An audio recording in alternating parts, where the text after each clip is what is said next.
Waktu dan tempat dipersilakan, Romo.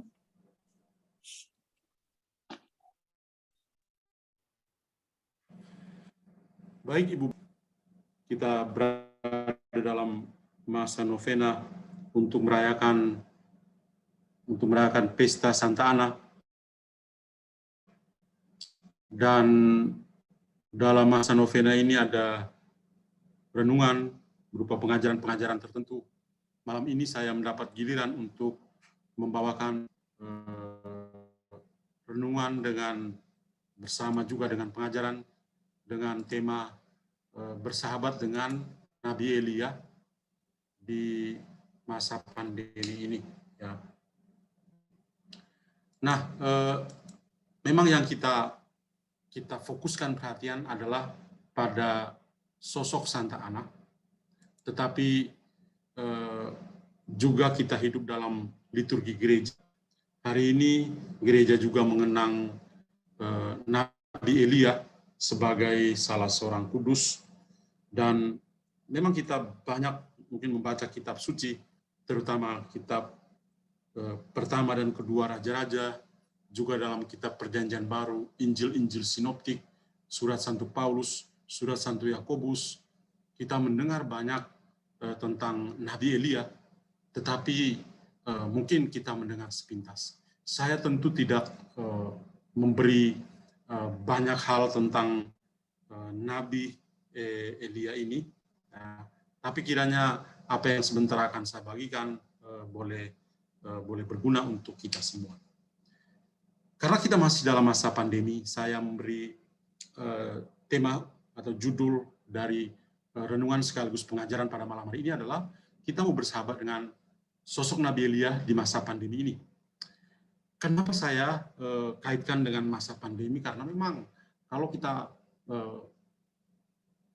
belajar atau coba untuk mengenal perjalanan atau pesiaran hidup dari Nabi Elia sebagai utusan Tuhan, dia juga mengalami berbagai macam kesulitan, berbagai macam tantangan, atau dalam tanda petik pandemi yang dia alami. Ya.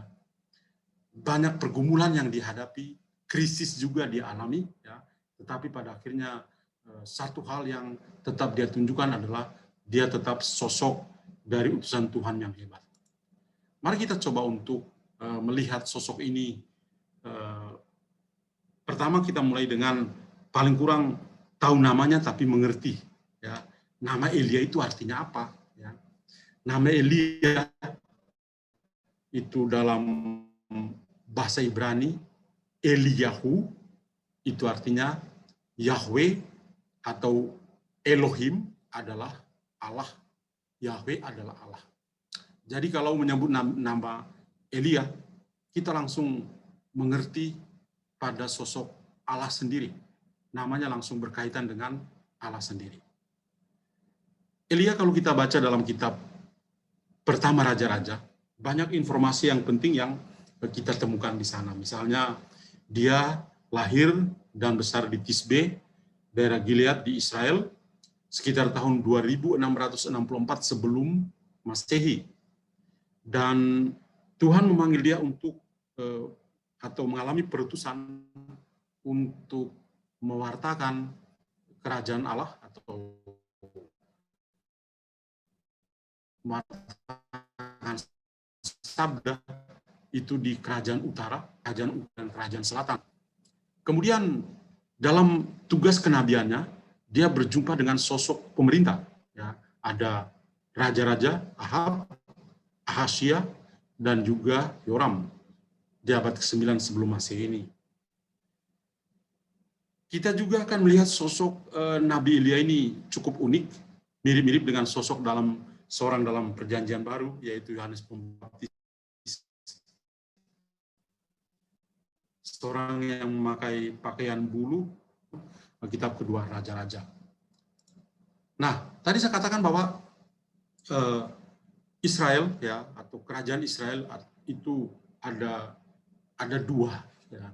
Tadinya hanya satu, tapi setelah Salomo turun, ya, maka kerajaan itu pecah menjadi dua. Satu kerajaan Israel atau kerajaan utara, itu ibu kotanya adalah Samaria, ya, yang warnanya agak lain ini, ya, daerah Samaria.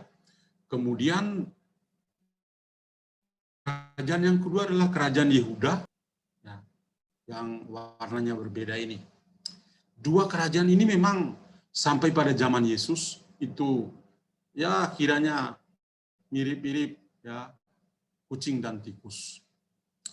Kita ingat satu episode ketika Yesus dalam sebuah perjalanan bersama murid-muridnya tiba di daerah Samaria ini, dan di daerah Samaria, dan di sana dia haus, dia minta minum di sumur Yakub.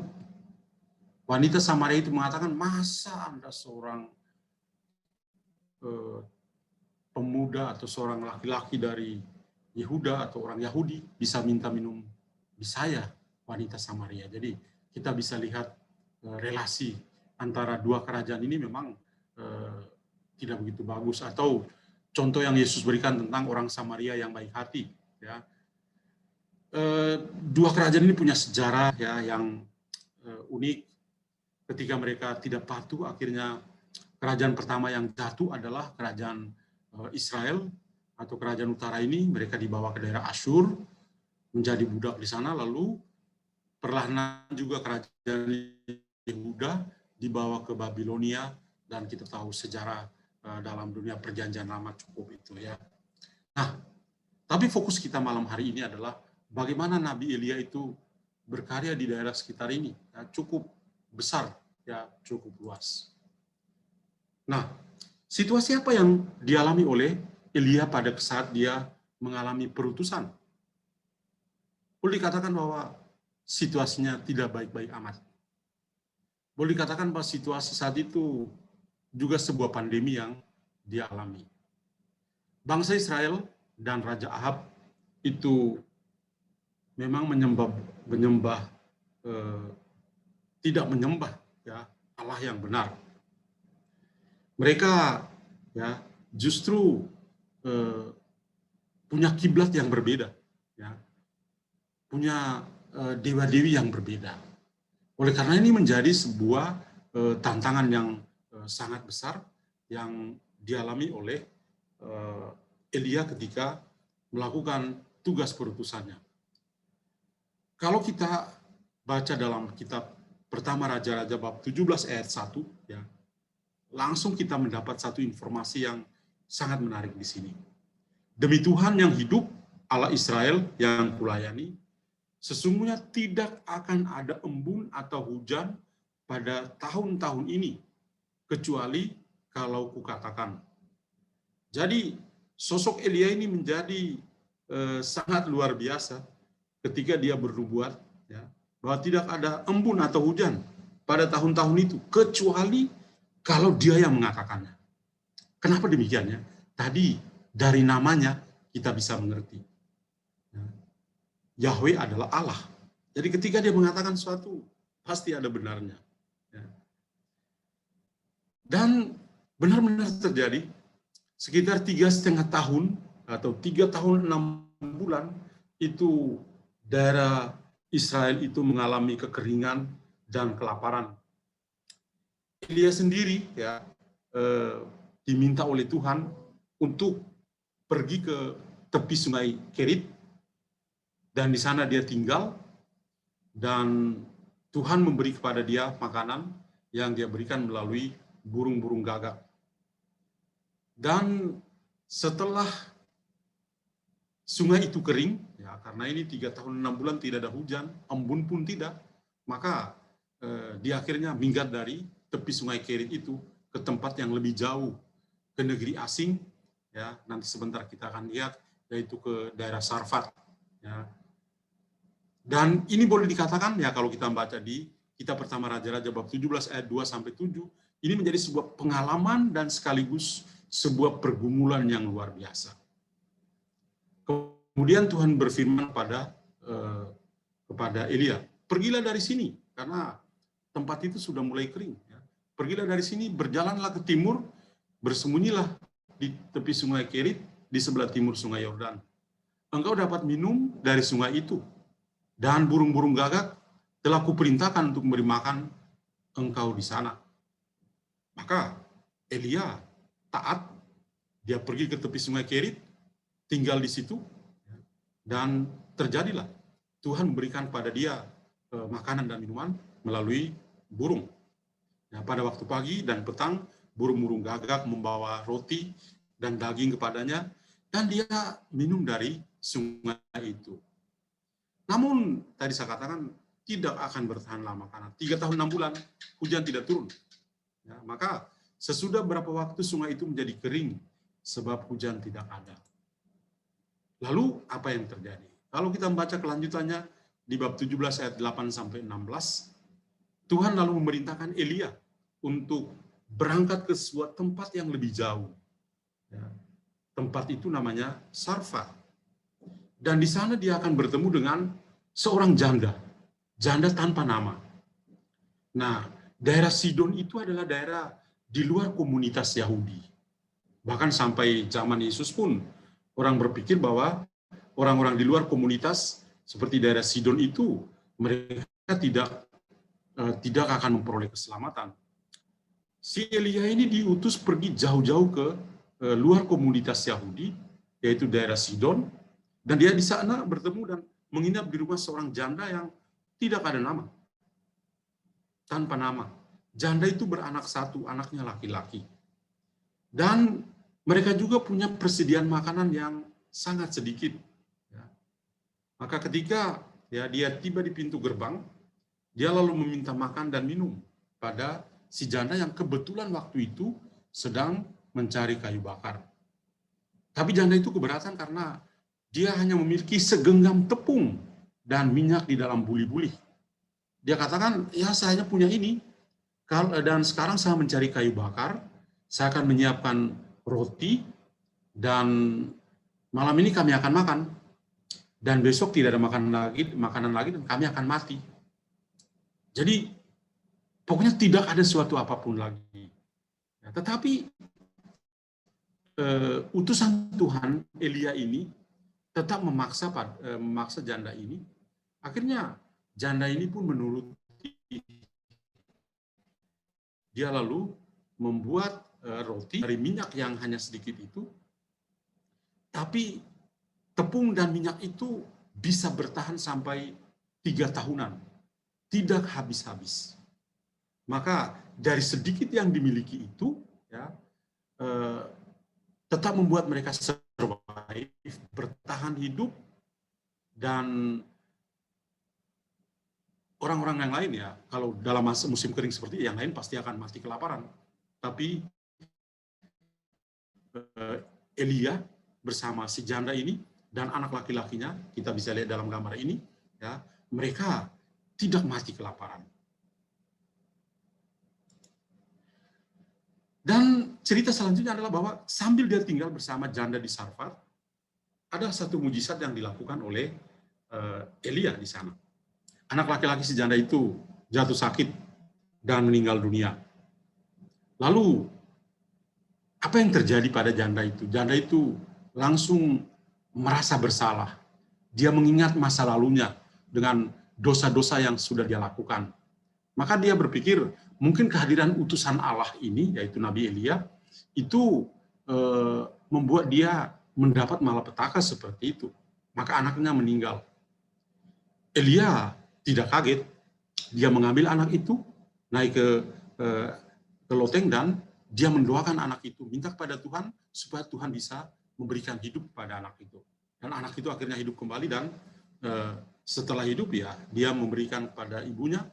Dan pada saat itu menarik sekali, kalau kita lihat dalam 1 Raja-Raja bab 17 ayat 17-24, si janda di Sarfat yang tidak punya nama ini, dan ini adalah seorang asing, dia dengan sangat jujur mengakui kealahan dari, atau mengakui Allah yang diimani oleh Nabi Elia.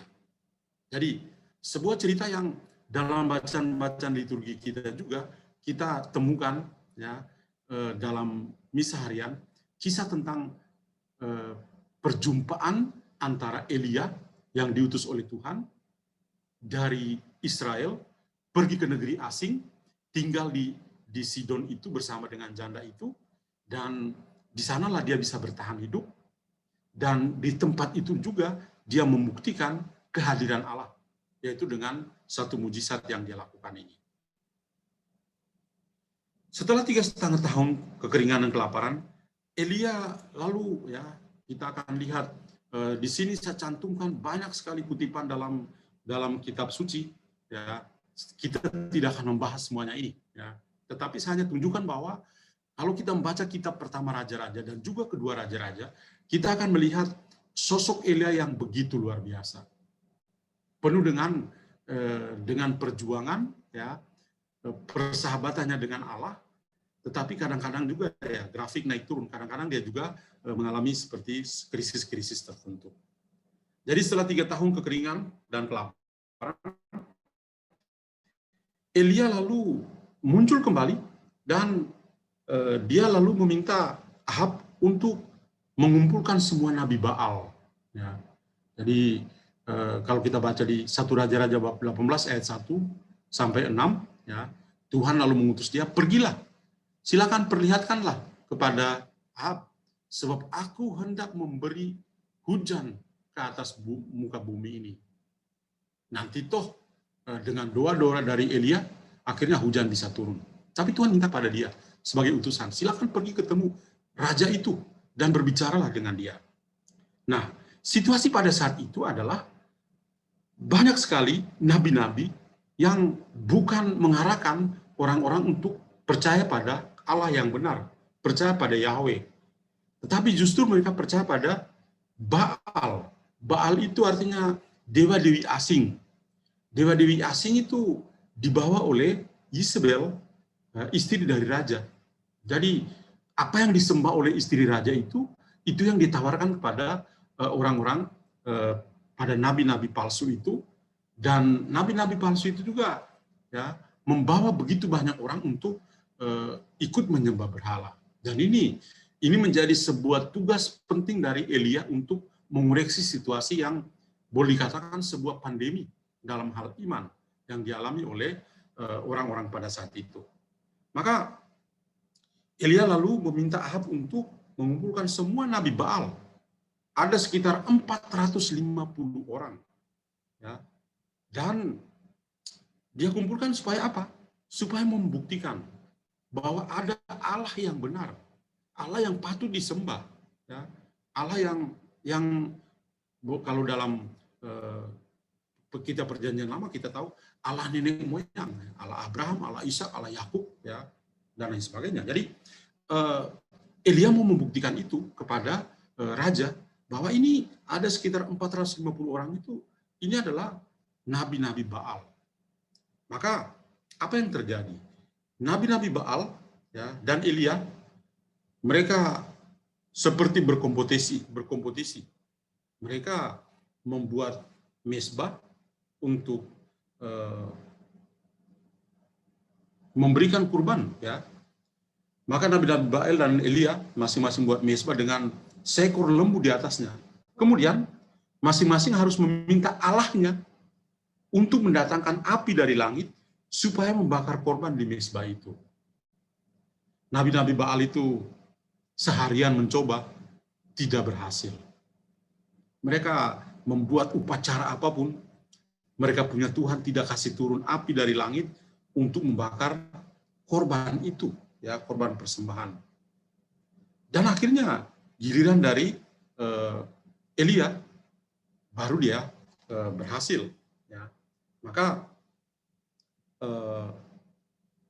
ketika Tuhan mendengar apa yang dia minta oleh Elia dalam doanya, maka dia mengirim api dari langit, lalu membakar habis korban persembahan di atas mezbahnya Elia. Dan saat itu rakyat lalu percaya bahwa nabi yang benar adalah Elia. Sedangkan 450 itu adalah nabi Baal yang tidak benar. Dan mereka-mereka ini, kalau kita membaca dalam kitab pertama Raja-Raja ini, mereka-mereka ini akan dibunuh secara tragis sebagai nabi palsu. Jadi di sini saya memberikan beberapa, misalnya Elia melayani Obaja, Elia bertemu dan menegur Ahab di 1 Raja-Raja bab 18, ya. Kemudian kutipan-kutipan yang lain sampai di 1 Raja-Raja bab 18, di mana saat itu Elia, di sini Elia berdoa dan akhirnya turun hujan dan daerah yang tadinya kering kerontang itu bisa mendapatkan hujan. Nah, kisah-kisah seperti ini, ya, kita melihat posisi Elia sebagai utusan Tuhan dan juga para nabi Baal. Ya, Elia betul-betul melawan arus 450 loh. Ya, satu melawan 450. Tapi ternyata kuasa Tuhan itu jauh lebih besar dibandingkan dengan 450 nabi Baal yang akhirnya tidak berdaya dan tidak bisa membuktikan bahwa mereka punya Allah bisa menurunkan api dari langit. Lalu ada hal lain yang juga dilakukan di 1 Raja-Raja bab 19, kemudian di bab ke-19 ini memang menarik. Karena kalau kita lihat, ya, di bab 19 ayat 4 dan 4 sampai bab 19 ayat 4 sampai 14, itu Elia sendiri mengalami krisis. Ya. Dia juga mengalami krisis. Nanti bisa dilihat sendiri, ya, di dalam kitab suci bagaimana krisis yang dialami oleh Elia. Nah, selain dalam kitab Perjanjian Lama, Nabi Elia juga disebut-sebut di dalam kitab Perjanjian Baru. Ya. Kita lihat dalam Injil Lukas misalnya di bab 1 ayat 17, sosok Yohanes Pembaptis, ya, itu dikatakan, ya, sebagai orang yang mendahului untuk menyiapkan jalan bagi Tuhan. Dan orang-orang Yahudi pada saat itu ketika mendengar sosok Yohanes Pembaptis itu, apa yang mereka pikirkan? Yang mereka pikirkan adalah Elia. Karena apa? Itu juga sudah dikatakan dalam kitab Malayaki bab 4 ayat 5. Ya. Jadi dalam Injil Lukas bab 1 ayat 17, ya, kemudian Yohanes Pembaptis juga tadi di awal saya sudah katakan, dia punya gaya hidupnya, ya, cara hidup, berpakaian, jubah bulu unta, ikat pinggang dari kulit, ya, mirip dengan penampilan Elia yang kita baca dalam kitab Kedua Raja-Raja bab 1 ayat 8. Tuhan Yesus sendiri, ya, melihat sosok Yohanes Pembaptis dengan Elia. Ya. Jadi Tuhan Yesus sendiri menegaskan peran dari Yohanes Pembaptis sebagai Elia. Kita bisa lihat dalam Injil Matius bab 16 ayat 14 dan Injil Markus bab 8 ayat 28. Tuhan Yesus juga bahkan menganggap, ada anggapan juga bahwa Yesus itu seperti penjelmaan dari Nabi Elia. Di dalam Injil-Injil sinoptik kita temukan Matius bab 11, kemudian bab 17 dan Lukas bab 9. Lalu kalau kita mengingat dalam pesta Yesus menampakkan kemuliaannya di Gunung Tabor, ya, Yesus yang disaksikan oleh Petrus, Yakobus dan Yohanes itu mereka melihat Yesus sedang berdialog dengan Musa dan Elia. Ya. Jadi Elia juga tampil di sini dan semua yang mereka percakapkan di Gunung Tabor ini akan digenapi oleh Yesus di Yerusalem. Lukas bab 4 ayat 24 sampai 27 juga, ya, mengatakan apa yang tadi kita lihat di 1 Raja-Raja bab 17 tentang Elia dengan janda di Sarfat. Lalu dalam surat Yakobus ini juga satu bagian yang penting, ya, doa orang benar bila didoakan akan besar kuasanya. Ini seperti lagu, ya, sebuah lagu doa orang benar, kalau doakan dengan benar akan besar kuasanya, itu dari surat Yakobus bab 5 ayat 16 dan 18, dan contohnya adalah si Nabi Elia. Elia adalah manusia biasa, tetapi ia telah bersungguh-sungguh berdoa supaya hujan turun, dan hujan pun, ya, setelah 3 tahun lebih tidak turun, 3 tahun 6 bulan tidak turun, akhirnya dengan doa orang benar ini hujan juga akhirnya turun. Nah, itu semua yang tadi saya gambarkan itu semua dari teks-teks suci, ya, untuk menjadi rujukan. Kalau kita mau bersahabat dengan Elia, mengenal dia lebih dekat lagi, silakan bahan-bahan ini nanti bisa menjadi rujukan. Karena ayat-ayatnya saya kira cukup lengkap, saya kutip di sini untuk bisa dilihat sendiri. Fokus perhatian kita dalam pengajaran ini adalah ini, slide-slide ini. Pertama, apa yang kita pelajari dari sosok Elia sebagai utusan Tuhan? Pertama, Elia adalah seorang nabi yang penuh kuasa. Tadi di 1 Raja-Raja bab 17, ya, membuktikan Elia itu penuh kuasa. Dia mengatakan tidak ada embun dan hujan, tidak ada. Dia katakan tidak ada embun dan hujan yang akan turun, kecuali kalau saya katakan. Dan itu terbukti. Di 1 Raja-Raja bab 17, dia mengatakan itu, dan selama 3 tahun 6 bulan, itu tidak ada hujan. Dia sendiri pergi ke pinggir sungai Kerit, sungainya juga kering. Akhirnya dia harus pergi jauh-jauh ke Sarfat dan tinggal di sana. Dan di 1 Raja-Raja bab 18, ketika dia berdoa, baru hujan bisa turun. Jadi ini membuktikan bagaimana kuasa Tuhan itu, ya, sungguh besar ada di dalam diri Elia. Kuasa Tuhan sangat besar dalam diri Elia. Maka apa yang ditunjukkan oleh Elia bukan dari Elia sendiri, tapi yang ditunjukkan oleh Elia adalah dari Tuhan sendiri. Dan tadi saya lupa katakan bahwa masa akhir atau akhir hidup dari Elia itu menarik. Setelah dia bersama dengan Elisa, dia akhirnya naik ke surga, ya, diangkat ke surga dengan kereta dalam angin ribut. Kemudian Elia juga adalah seorang nabi yang dilindungi oleh Tuhan. Bayangkan 1 melawan 450 nabi Baal. Ini tidak mudah. 1 berbanding 450. Oh, sangat sulit. Tapi Tuhan melindungi dia. Tuhan juga melindungi Elia, mulai dari tepi sungai Kerit itu. Tuhan berjanji kepada dia, saya akan berikan kamu air dan roti melalui burung gagak. Setelah air kering, Tuhan perintahkan, silakan pergi ke Sarfat. Dan dia tinggal di sana. Jadi, Elia adalah seorang nabi yang dilindungi oleh Tuhan. Elia adalah seorang nabi yang memanifestasikan kuasa Tuhan, mengejawanta kuasa Tuhan. Apa yang Tuhan kehendaki, dan dia katakan itu benar. Hujan tidak turun, hujan tidak turun. Ya. Hujan turun, ya hujan turun. Jadi, Elia adalah seorang nabi utusan Tuhan yang mengejawanta, memanifestasikan kuasa Tuhan itu sendiri. Elia adalah seorang nabi yang hidupnya penuh dengan ancaman. Iya, kalau kita membaca, tadi hanya sepintas, kalau kita membaca dari kitab pertama kedua Raja-Raja, kita akan geleng-geleng kepala. Bagaimana sosok seorang nabi ini, wah, luar biasa. Ya.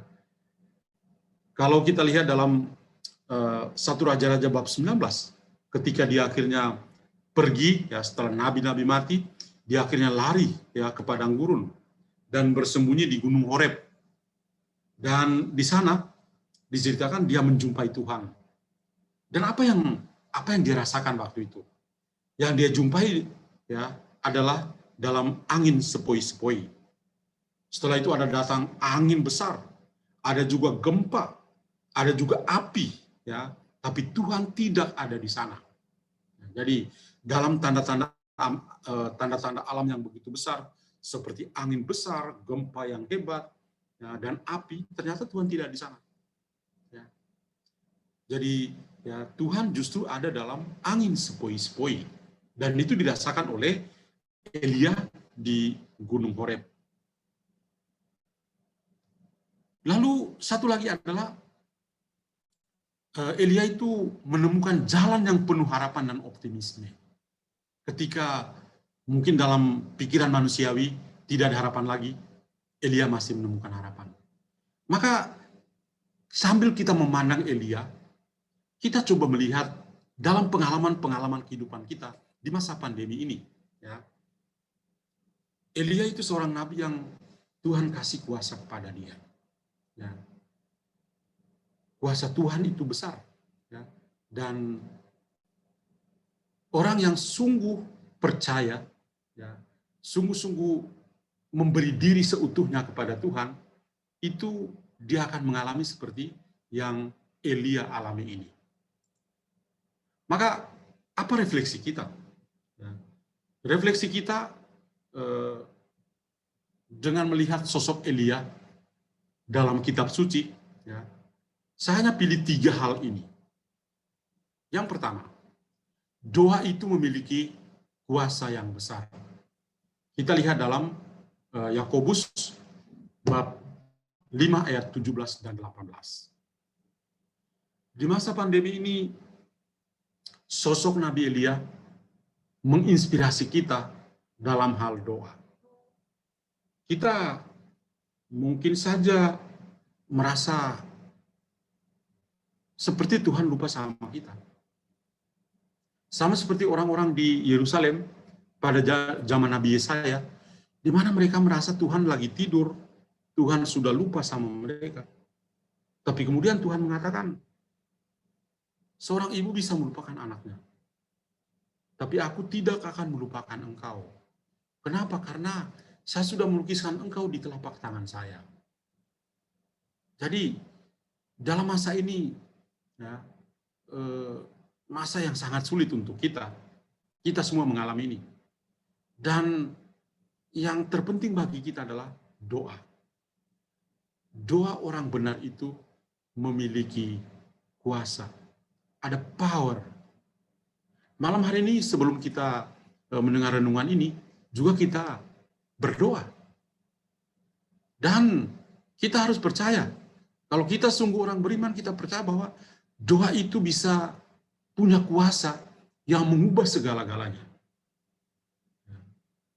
Doa orang benar itu punya kuasa segalanya. Saya kasih contoh dalam kitab suci, ya. Ketika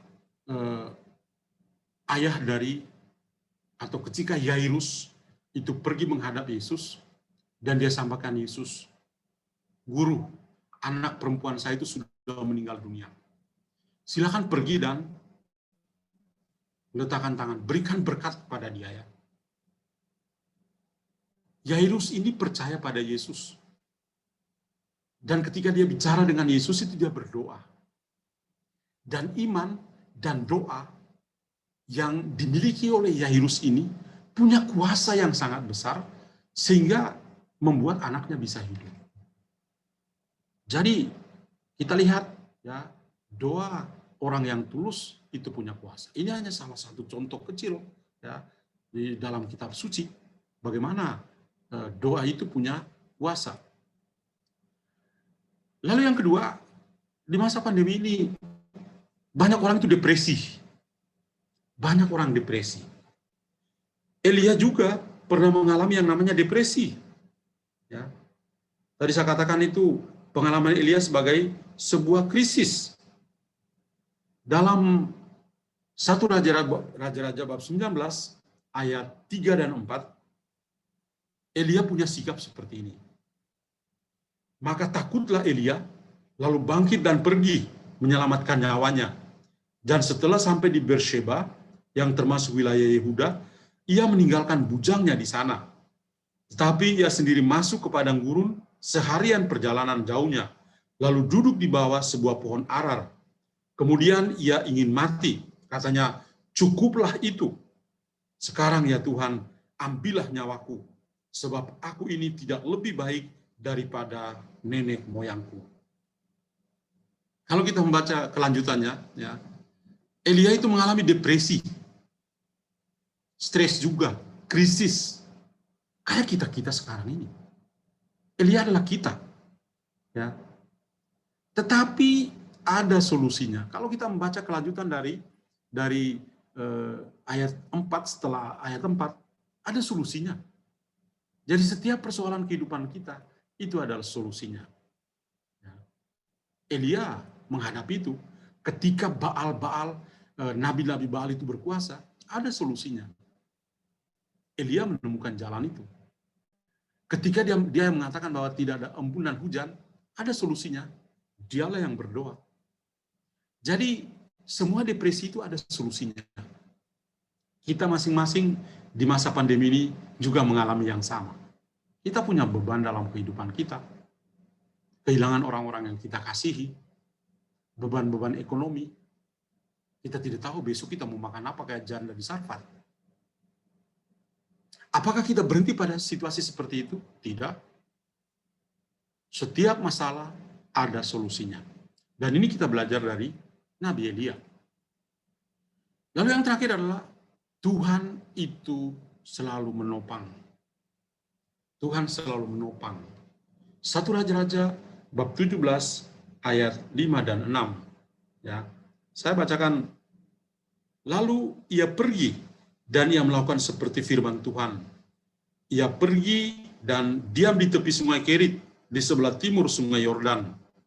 Pada waktu pagi dan petang, burung-burung gagak membawa roti dan daging kepadanya, dan ia minum dari sungai itu. Tuhan yang kasih support. Ya. Tuhan itu yang selalu memberikan yang namanya penyelenggaraan ilahi kepada orang yang sungguh-sungguh berharap kepadanya. Atau di ayat 15 dan 16, misalnya dikatakan, lalu pergilah perempuan itu dan berbuat seperti yang dikatakan Elia. Maka perempuan itu dan dia serta anak perempuan itu mendapat makan beberapa waktu lamanya. Tepung dalam tempayan itu tidak habis, dan minyak dalam buli-buli itu tidak berkurang, seperti firman Tuhan yang diucapkannya dengan perantaran Elia. Ibu bapak saudara sekalian, masa pandemi itu masa yang berat untuk kita. Tapi Tuhan tidak lupa. Tuhan selalu menopang kita. Terima kasih banyak. Terima kasih Romo. Renungannya sangat menarik sekali. Dalam keadaan sekarang ini memang kita membutuhkan doa. Kuasa doa itu luar biasa. Di mana doa orang yang benar sangat besar kuasanya. Ya. Dan juga dalam keadaan sekarang ini pandemik memang tidak ada satupun kehidupan kita tidak mengalami kesulitan. Tetapi kita harus percaya bahwa Tuhan selalu memberikan pertolongan. Marilah Bapak Ibu, kalau ada yang mau men-sharingkan kehidupan atau bertanya, dipersilakan. Mungkin sharing seperti tadi sosok Elia, Nabi Elia yang juga saya katakan Elia adalah kita saat ini. Maka mungkin yang bagus adalah apa yang kiranya dari kehidupan Elia itu bisa touch our heart, ya, bisa menyentuh hati kita, menyentuh batin kita di masa pandemi ini. Ya.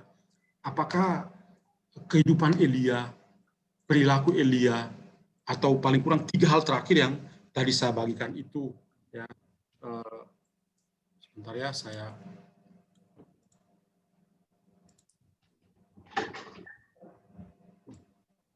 sorry tentang doa, tentang depresi dan solusi, tentang Tuhan sebagai penopang. Ya. Mungkin 3 hal ini, tentang doa, tentang depresi dan solusinya, tentang Tuhan sebagai penopang, itu bisa menjadi bahan untuk sharing bersama, untuk saling meneguhkan.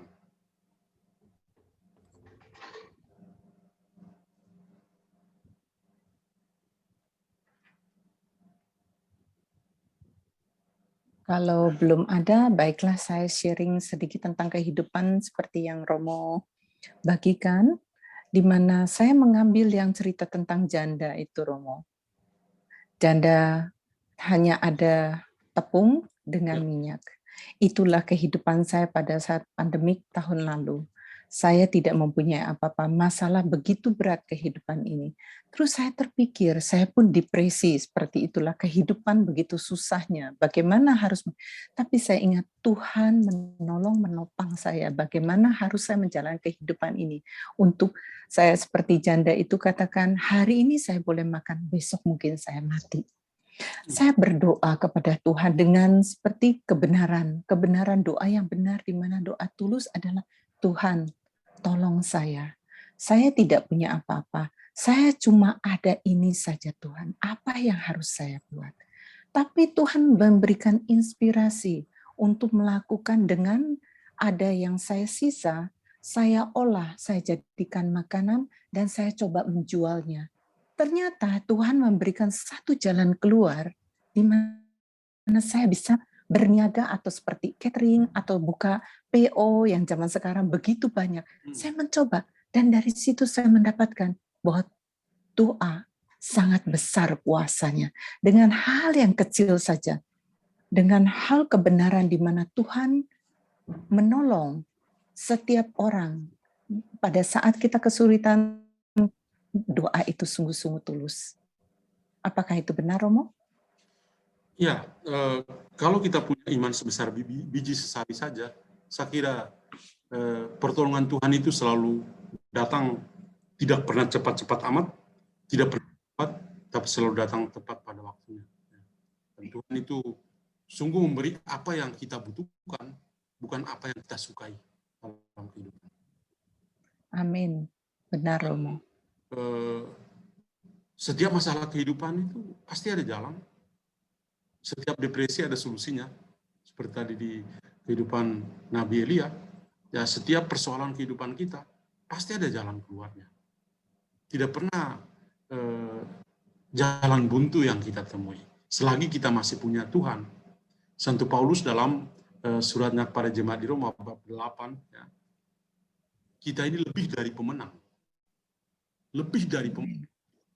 Bukan hanya sekedar pemenang, lebih dari pemenang. Amin. Jadi, saya kira itu bisa menguatkan kita. Terima kasih, Romo. Ya. Itu saya ingat, ya lebih baik makanya kalau boleh membaca firman Tuhan itu sangat baik, Romo. Jadi kita bisa mengingat untuk menjalani kehidupan ini berdasarkan apa yang sudah kita pelajari di dalam firman Tuhan. Begitu ya, Romo? Ya. Terlalu jelas, mungkin terlalu jelas, Romo. Atau ceritanya sangat menarik, Romo, tentang Nabi Elia. Mungkin ayat kitab suci terlalu banyak, jadi susah juga mau tanya yang mana. Ya, tapi sangat menarik cerita tentang Nabi Elia, sangat menarik, Romo. Ya. Hanya berdoa saja mendapatkan, itu luar biasa. Dan Nabi Elia mendengar di dalam hatinya apa yang Tuhan inginkan. Terkadang kita juga confused dengan keadaan suara, mendengar suara Tuhan dengan suara kita sendiri.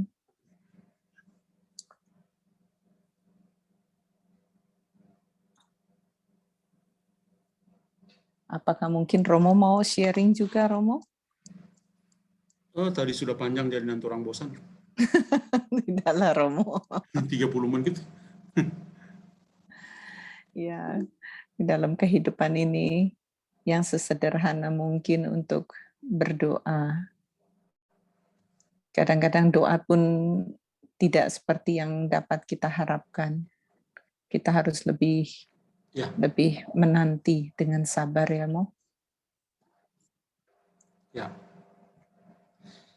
Kalau gitu kita tutup dengan doa. Oh, ya. Kalau tidak ada pertanyaan, ya. Bagaimana? Apa kita tutup dengan doa saja? Ya, boleh. Oke. Dalam nama Bapa dan Putra dan Roh Kudus. Amin. Tuhan, syukur kepadamu. Malam hari ini Engkau mengumpulkan kami dan memberikan kepada kami sosok Nabi Elia yang mengajar kami untuk hidup sebagai anak-anak-Mu. Di masa pandemi ini kami mengalami banyak sekali kesulitan. Mirip-mirip dengan apa yang dialami oleh Nabi Elia semasa hidupnya. Tapi sebagaimana Nabi Elia begitu berpasrah kepadamu dan mentaati kehendak-Mu, maka kiranya Engkau juga mengajarkan kami untuk hidup seturut teladan kekudusan dari Nabi Elia. Menjadi orang-orang yang setia untuk mendengarkan suara-Mu di dalam kehidupan kami, bertekun dalam mendengarkan sabda dan melakukannya. Selalu percaya kepadamu bahwa setiap persoalan kehidupan yang kami alami, setiap masalah-masalah kehidupan yang kami alami setiap hari, pasti ada jalan keluar yang terbaik untuk kebaikan kami. Tuhan, kami berdoa untuk saudara-saudari yang hadir dalam pertemuan doa pada malam hari ini. Berkatilah kami semua, jagalah kami, lindungilah kami dari mara bahaya, dan kalau di antara kami sedang sakit, semoga Engkau dengan tangan-Mu yang kudus menjamah dan menyembuhkan kami. Kalau di antara kami yang malam hari ini berdoa bersama, memiliki persoalan-persoalan kehidupan, semoga Engkau sama seperti yang Engkau lakukan pada Nabi Elia, tunjukkanlah juga kepada kami jalan keluar yang baik untuk persoalan-persoalan kehidupan kami. Tuhan, kami juga berdoa untuk saudara-saudara kami yang pada saat ini sedang bergumul dengan kehidupan mereka, sakit penyakit, beban-beban dalam kehidupan mereka. Semoga melalui doa-doa kami, sebagai doa orang-orang benar, kiranya memberikan buah-buah doa kami ini kepada orang-orang yang sangat-sangat membutuhkan pertolongan daripada-Mu. Terima kasih Tuhan, semoga Engkau juga melindungi kami dalam istirahat malam hari ini. Namamu ya Tuhan kami puji kini dan sepanjang masa. Amin. Amin. Semoga Tuhan beserta kita Sekarang sekarang dan selama-lamanya. semoga kita semua yang hadir dalam pertemuan malam hari ini senantiasa dilindungi dan diberkati oleh Allah yang Maha Kuasa, Bapa dan Putra. Bapa dan Putra dan Roh Kudus. Amin. Terima kasih.